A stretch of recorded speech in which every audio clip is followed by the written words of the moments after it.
Another Amber Alert, but this time it's for Rhode Island.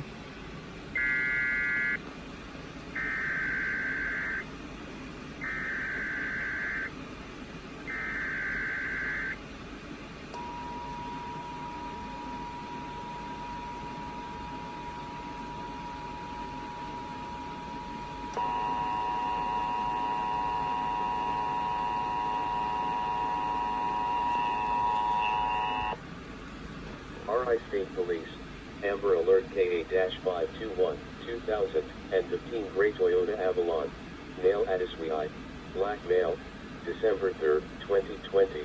Black male stole vehicle with keys and infant left in vehicle in a black car seat. Last seen in the area of Pawtucket. Child last seen wearing white onsie with jean shorts. Suspect black hoodie with ripped jeans.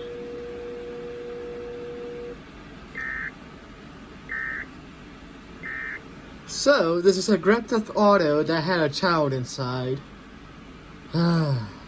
People just never learn.